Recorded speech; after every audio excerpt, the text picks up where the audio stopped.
Hey, hey. What the business is, YouTube? This Clarence over here at Pursuit of Freedom.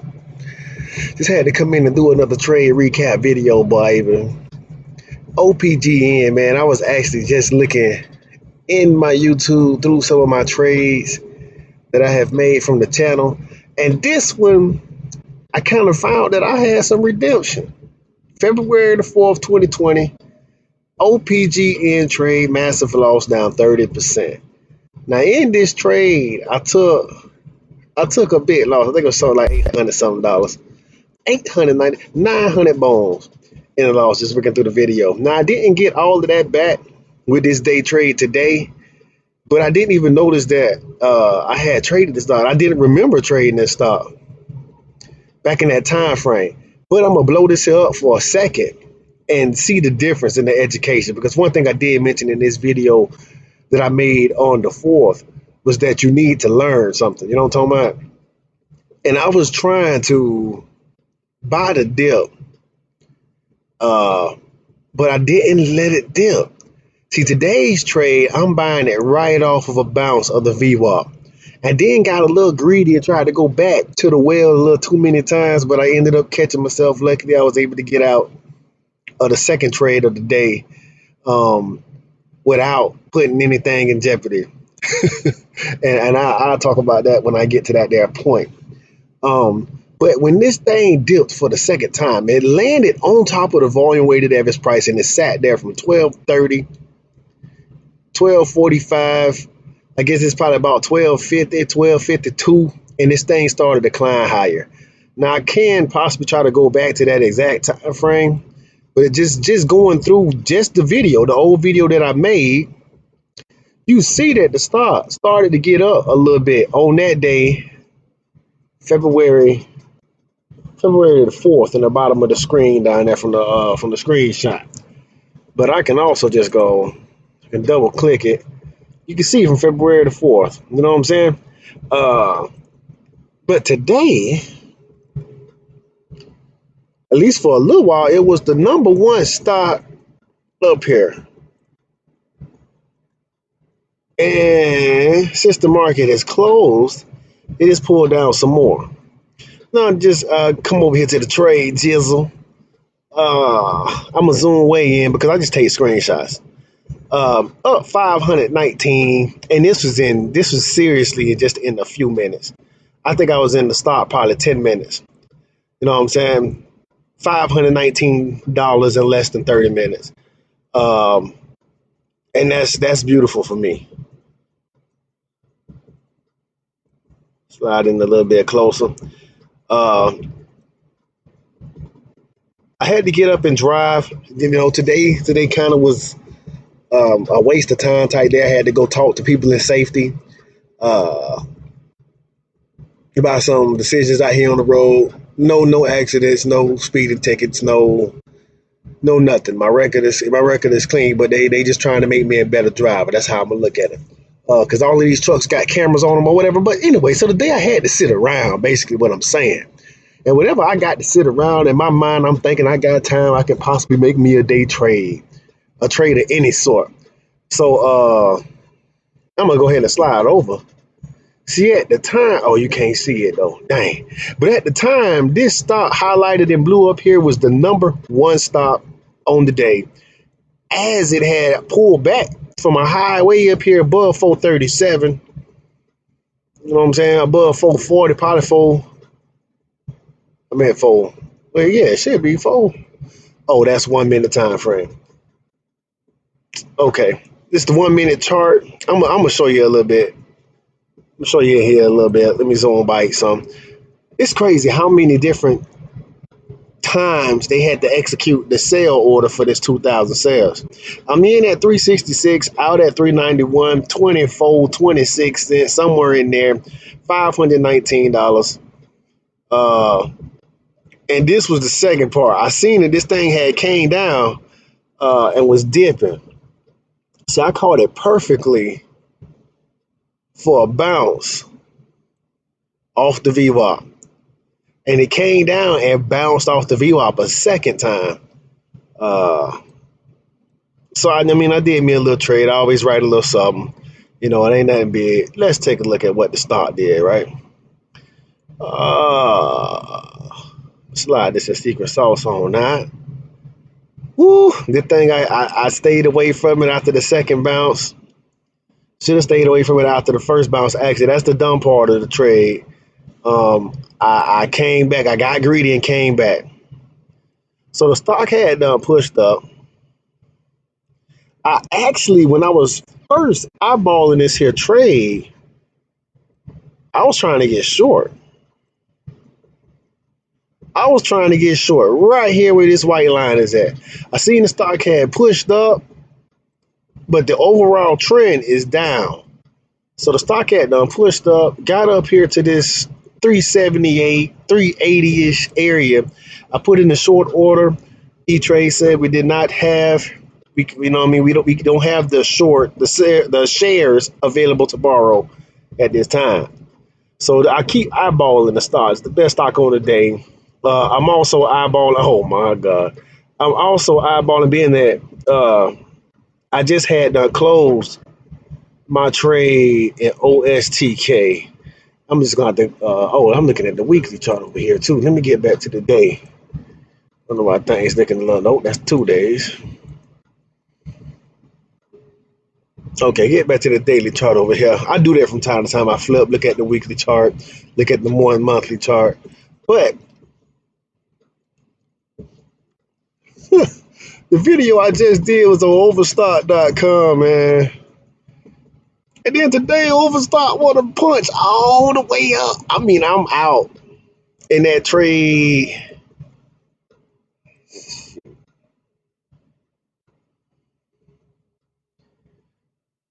I'm out at 93.99. I put in my order for 94, but they always execute me like a 25th of a penny off from where I did my order in at. You know what I'm saying? I don't know why they do you like that, but they do you like that. You know what I'm talking about? And yeah, like this one, I put my exit order in for 392 right here as this thing had bounced off the VWAP, and I got in late. You know what I'm saying? Oh, one thing I'm gonna point out, man, is that you don't have to catch everything. It'd be beyond beautiful.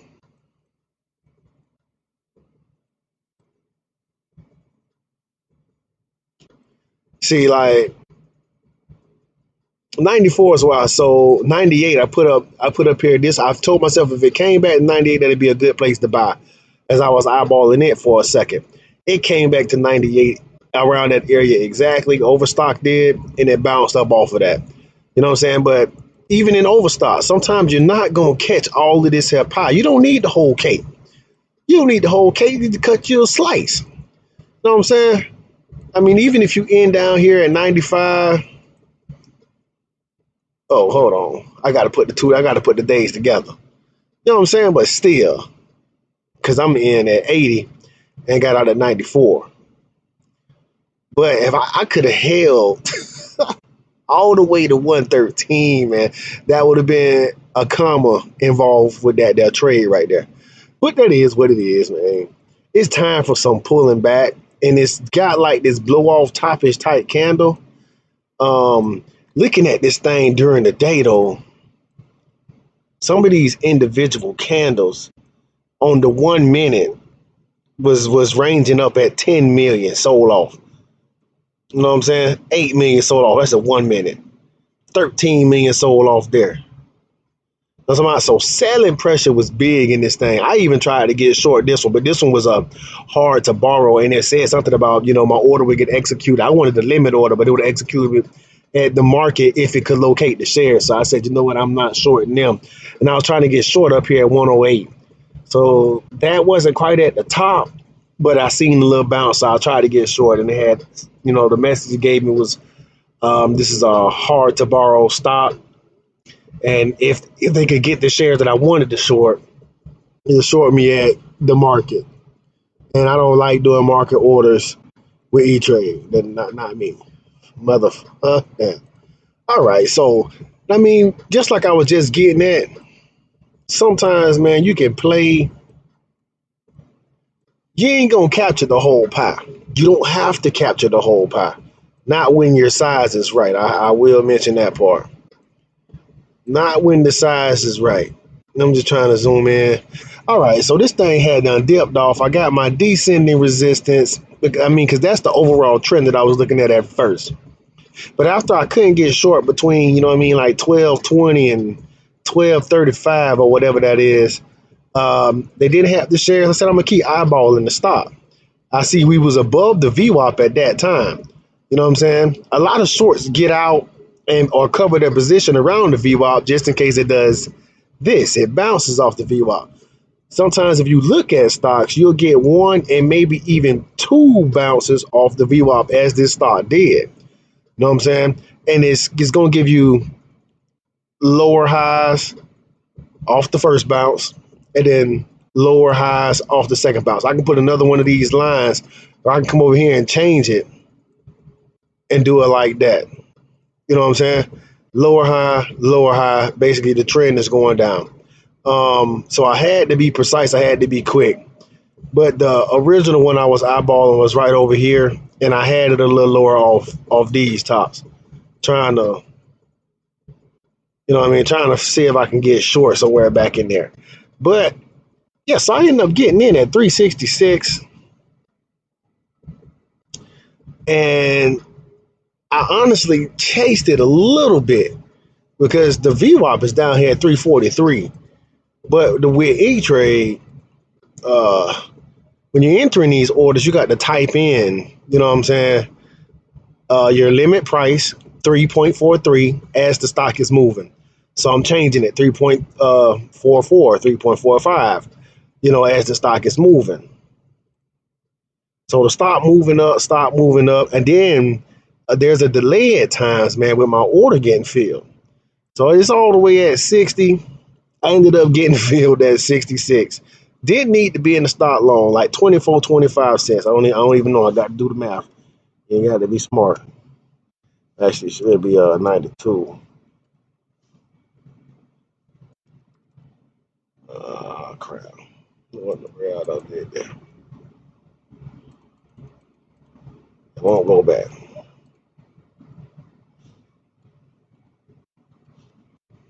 So 26 cents is my gain. And I'm out right at 92, right on this here candle where it spiked out. It played around in that area for a little bit. It's separating from the 13 and the 9 a little bit.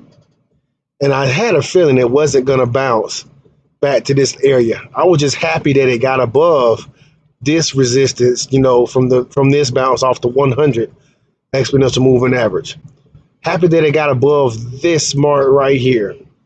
I honestly was thinking I might wait to get in until after it crossed that level, but well, being that I wasn't getting filled, I was like, maybe I'll just wait because I wasn't getting filled down here. I mean, it wasn't super volatile, but I hate waiting for order. So if I got to wait and I see the stock's price right at my order and right where I want it to be, and I'm not getting filled, I cancel my order because I don't want the stock all of a sudden to come plunging down through where I want to get in at, and then take my money and be just falling off. You know what I'm saying? Like somebody was buying right here.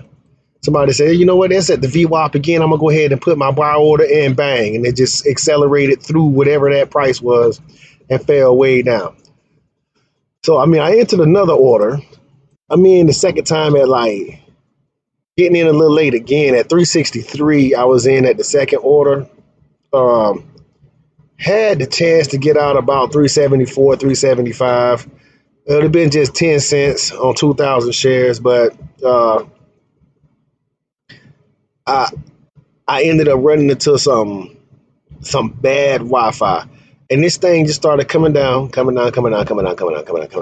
I put in my order and I got right back out. You know what I'm saying? But 1 penny and $20 on the second time that I got in and out of that there stock. But that's it on the day. And as you can see, you know, I shouldn't have got greedy and came back to this thing. I should have just left with my little 519. After that, the stock kind of died out some more and continued the downtrend and went well below any moving average. You know what I'm saying? Because sometimes I'll look at if it bounces off the 200 even down here a little bit below. But sometimes you'll see that. And then really try to get back up until the very end of the day. But I mean, you can catch some deals. This is a down here at 309, back up to 350 something. Looking in that box, 45 cents. That's a 14% dip from in the time frame. It gives you the time frame and about how they look from 304 to 329. 45 cents, 14% dip. So I could have gotten another trade in during that time frame right there. You know what I'm saying? But it is what it is. You know, at 14%, that would have been nice. That would have been nice. You know, close to what I gained in my trade. I'm thinking that it's a little bit more because I had I only had 7%, so that'd have been a better game.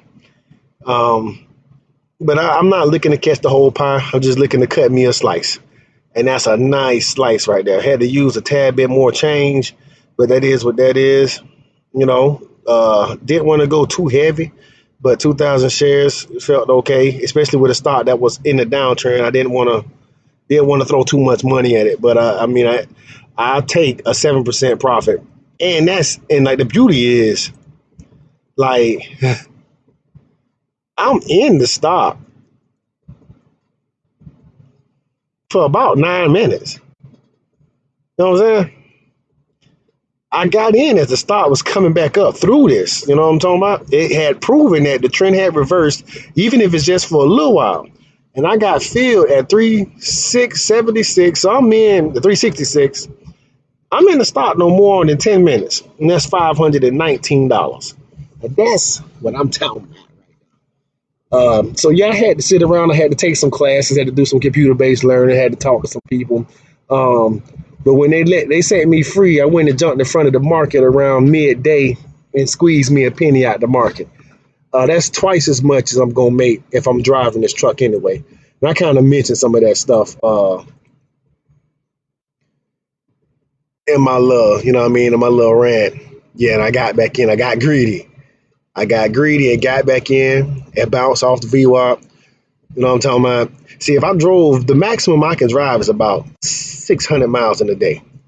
You know what I'm saying? And that'll give me $220. So for me to get this here in 10 minutes, man, that's beautiful right there. For us working folks, man, that's what you want to be trying to do. This ain't advice. This is my actions. You know what I mean? I stay on it. As long as the market is hot, the market cool off, I'm gonna work on shorting. Work on shorting, but it's just when I can squeeze it in. Who knows? I might get beautiful lows all next week, and I'll be driving all next week. Might not trade at all, and I really ain't worried about it. If I can get in front of the market, I can. If I can't, I can't. You know what I'm saying? This just happened to be one of those days where I had to take classes and got in front of the market. Yeah, I see everybody and their mama on YouTube posting these here videos. Now we got traders coming out the woodworks. Because whenever I jump on YouTube to try to look at somebody's trade, look at some trading videos, get some ideas and learn something as I'm still learning. You feel me? And I done ran through like 30 new traders now. Everybody at home, everybody a guru. I still focused on my main folk between Tim Sykes, Cameron Foose. He made a quick comeback into the game. I don't know if he traded and posted videos or not. Canal over at Bulls on Wall Street. Between Canal and Warrior Trader, they get the most watch time for me. But Tim Sykes has been getting back in there. I mean, he only done made like 600,000. Warrior Trader having $100,000 days. You know what I'm saying? It's big money out here. When you got that bank, you got that clout, and you got the time to trade stocks every day. But it is what it is. Hey, this is Pursuit of Freedom.